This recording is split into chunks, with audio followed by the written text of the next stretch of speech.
Okay, we now go to the pile driving operation, okay, which you can see these are the precast piles are driven in. Okay, you can push it into the soil, and you will find that depending on where you reach the capacity, or the push resistance, that you will find it at different heights. And the driving operation, again, if you want to visualize the driving operation, do go to YouTube. There are plenty of videos on different types of pile driving and different operations. I didn't I'm sure you can refer to it, so that I didn't want to show it as a part of this lecture, but I strongly encourage you to see what the driving includes. So it really depends on soil type and the driving rig characteristics. Okay, we'll just assume one pile per day. So on the east and west pile, this thing, you have 12 piles, so 12 days for each side. In the middle, we are assuming 6 days. Okay, we are taking it as a very direct estimate of duration. Okay, now we come to pile cap construction. So you can see we have a pile group like this. What you see, you need to tie the piles. Only then the load is transferred to all. So when you finish your piling operation, you have piles at different heights. You might have to cut some of them.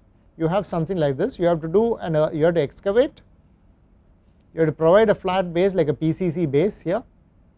Okay, you have to chip these piles so that reinforcement is exposed, and that reinforcement has to tie in with the pile cap reinforcement. It has to be embedded in the pile cap with the pile cap reinforcement. So then there is a good transfer of whatever load you have to do, and then you have the final reinforcement like this. You put formwork around this and you pour the pile cap, and it would look something like this. Okay, so that is the operation for the constructing the pile cap, and we have 3 sets of pile caps, as we discussed. So again, we come in with the pile cap operation. So we have excavation and PCC bed, we are giving 1 day, chipping 1 day, okay, reinforcement placing 1 day, formwork 1 day, concreting we are taking a day, form removal we deciding to remove the form after 1 day.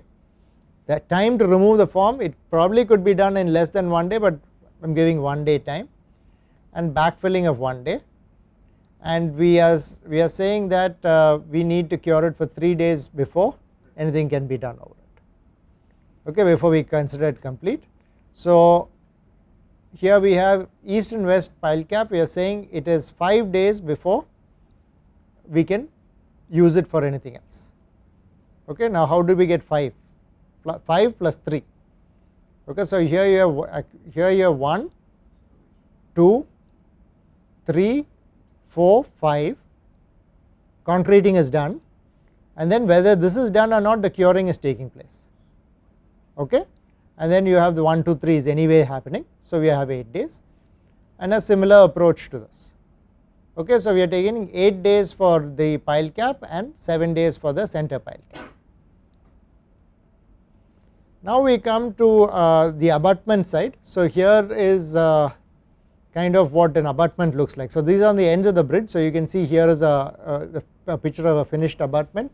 Okay, and you can see there is an abutment here. There is earth fill here. So over this there will be sloped embankment for the road to be built on, and on the side there will be some kind of a retaining wall so that the earth does not slip. Okay, so when you take a wall like this, of course these are different pictures, they are not pictures of the same abutment, but I just put it there so that you visualize what an abutment is and how it goes up. So you have reinforcement that's tied, you have formwork that's put up, concrete that's poured, and formwork is then stripped, cured, and then over the abutment you will have capping so that you can, and then you can put the bearing plates and things like that. Okay, so this is what the abutment looks like, and so this is, and we are also going to one more assumption here. Here you see formwork for a abutment which is almost, it seems to be the full abutment, but we are assuming that the abutment is going to be poured in 2 stages. Yeah, not slip forming. Basically we have formwork level 1, we will pour it, remove the forms, take it to the next level and do a second pour. Okay. A pier or something can be done, very tall piers can be done in slip forming, but again I encourage you to look at slip forming in YouTube. It's something which you will understand a construction method. This is just 2 stages. Okay. Why would you use 2 stages? To save formwork. One is formwork, availability of formwork. To prevent segregation. Yeah, segregation, because the depth can be so high. If it is there will be segregation and things like that. There will also be the form design, your pressure of the concrete will be so high if it's so deep, that you will have to design your form for that. Okay. So for all of this makes makes 2 staging more economical, but time will be more. Okay. So again it's a balance between cost and time. This is the sequence we are taking here. Okay. Reinforcement erection, so we have stage 1 and stage 2. Reinforcement erection we are taking it as 3 days, formwork assembly also 3 days, concrete pouring, form removal, okay, after 1 day, and form removal time we are taking 2 days to remove the form. Okay. And curing before the next, we are giving it 3 days. We say that after concrete is poured, 3 days we should allow for the before the next stage of not starting work, next stage of pouring of concrete. Okay. So here we go in, so we take this stage, we go to the second stage. Now you will notice reinforcement erection here is 4 days. Why? Maybe because we are going up. So you have to go at a higher. We are working. Remember we talked about productivity and how it drives duration. So here we assume because it's a higher level, there is a lower productivity of reinforcement. So again 4 days for erection, 4 days for formwork assembly, 1 day again for the pour, 1 day for the removal, and 2 days, 1 day for after which removal can start, and 2 days for the removal.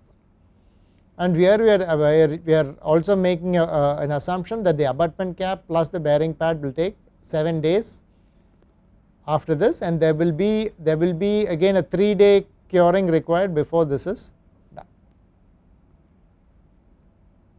Okay. So if you total up, I think you will get 10 days for stage 1, 12 days for stage 2, plus 7 days for the bearing pedestal and the cap, and 7 days for curing. Okay. So totally we get 36 days for each abutment. Okay. Now we come to the center pier, which again I got a mix of photographs to show you what pier consists of. Here you have basically formwork. Here you can see a pier again in 2 stages. There's a stage, different stages of formwork for a pier. People climbing up. If the pier height is very high, if the formwork height is high, they'll have to pour concrete from all the way here. There are issues with that. What we are assuming here is again stage 1 and stage 2. Okay. And this is the sequence with which we are going, where we have again I'm not going to repeat through all the details, but you have concrete curing. I'm giving 3 days here before stage 2 starts. So here you have 1, 2, the sequence of events, and then 3 days after concrete pouring here. When you go to the next level, you have reinforcement erection for again at a higher level 2 days, formwork assembly 3 days, concrete pouring, curing before pier cap here is 3 days, and we are assuming the pier cap and bearing pad will take 5 days of time. Okay. So here we go with the total calculations as it's shown here, leading to 27 days for the center pier. Okay. You can look at the details, and if there are clarifications you can ask me. Now we go to the next, which is place beams, and what we are okay, here we see a beam is transported, the crane will take the beam, and as you can see it will be placed between the abutment and the pier, and you can see an example here of how beams are placed. Okay. You need a diaphragm between the beams to be able to connect and then transfer the load properly. We are integrating the diaphragm into the activity, and we are saying that each side will take 7 days. Okay, finally I mean the deck slab over the beams, we have to form the deck slab. Okay, between the beams there will be formwork for the deck slab, there will be reinforcement, there will be pouring of concrete, curing everything. So we are going, and there will be staging to erect all of this. So staging for 2 days, formwork assembly for 1 day, reinforcement erection, concrete pouring, form removal.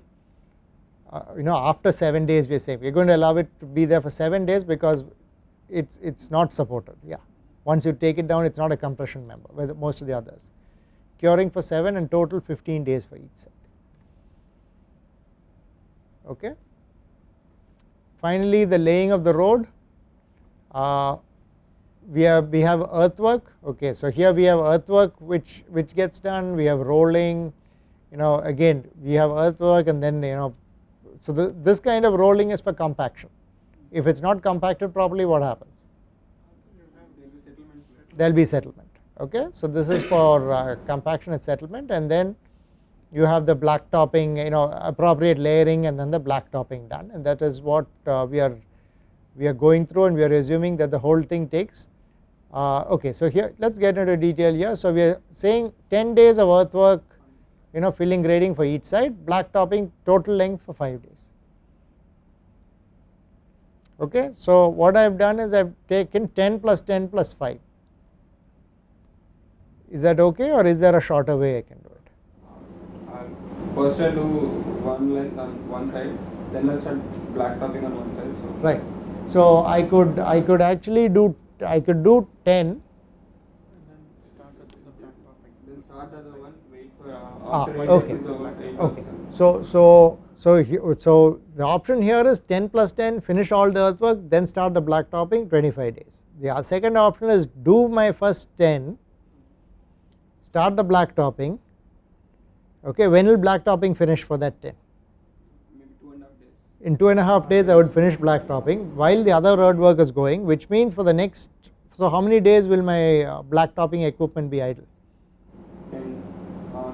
7.5 7.5 days I have it idle, then use it for another 2.5 days.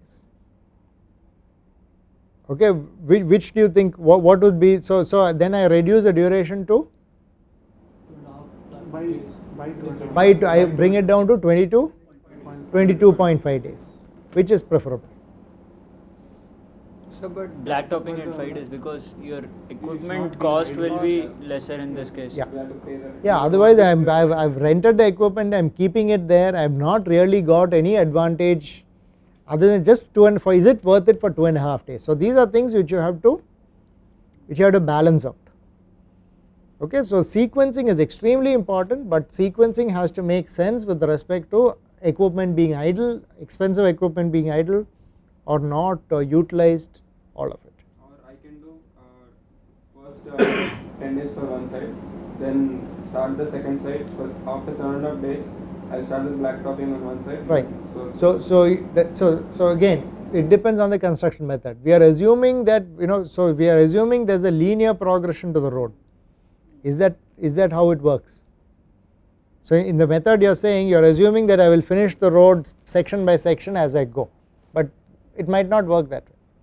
But then okay, so if you want to go into this micro schedule, you now have to divide the road into sections and say that when I am taking 10 days for each side, is there a natural break? Is it breaking every 5 days I have a section complete? That means if 2 sections of the road, then we are getting into finer details of the micro schedule, and then you can actually do what we can now balance out idle time of equipment versus synchronizing between the 2 activities. Okay, I brought it up in this particular activity because we can kind of discuss it because there are only 2, but the same issue arises in almost all activities. Okay, and the same issue arises across all activities. Let's take those also into account as we go in. So I mean, when I mean the same issue arises across activities, what does it mean?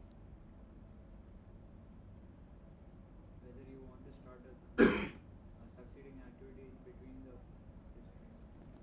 Yeah, no, it's not. So now it's not so much as succeeding. It's like right now we are assuming that I'm doing one set of piling and then another set and then, but I could actually do all of it in parallel. One set Okay. of piles and one side of abutments. At the Right, same time. right. So is it? But so those are that is at the macro level. Now these so sequences at the micro level, sequences at the macro level. Really, if you plan that properly, with requirements to your project, it will make a big difference. Now let's say this was a very important road and the 2.5 days made a very big difference to some very big social issue in that area. Then I might say it's fine, I'm going to keep that equipment idle for 7.5 days and still go ahead with it. So your project objective will drive all of this, and keeping that in mind is the most critical issue. A lot of times you will find that earthwork is done, everything is finished, there is no blacktopping equipment available, the road is left like that for months before something happens. Okay, so that is the other extreme where because of lack of equipment nothing happens. Okay, so if we summarize, are there any overall questions on how we went about the duration calculations and things like that? Okay, we went through all of these activities. Some of them are repetitive in the nature of how we calculate, so I kind of went through it faster. But ultimately, did we go into the level of detail which we discussed about durations when we discussed our class on duration, or we were at what is the level of detail we went? What didn't we consider? We didn't consider parallel activities. We kind of considered parallel. We considered parallel. What didn't we consider?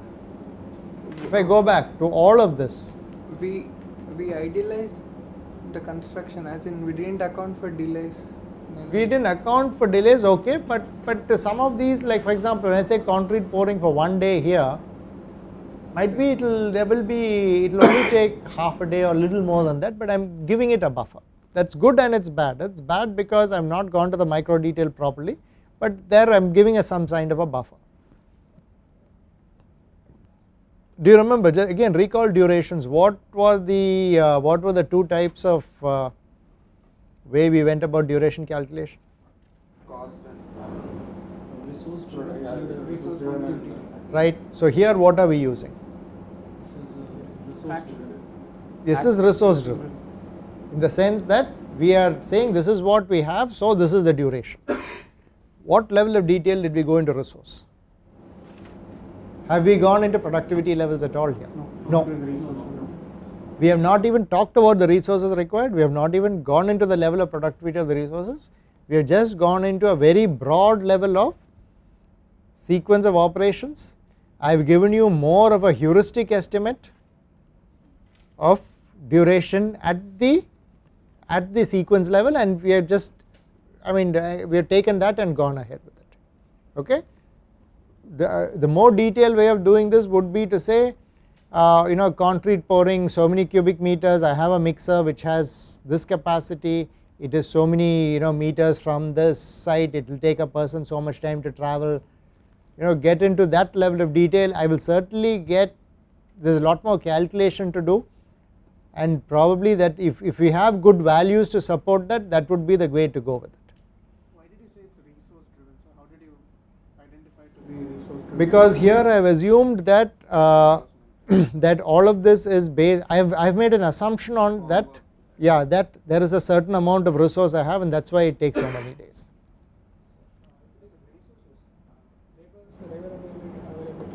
All that is assumed, right?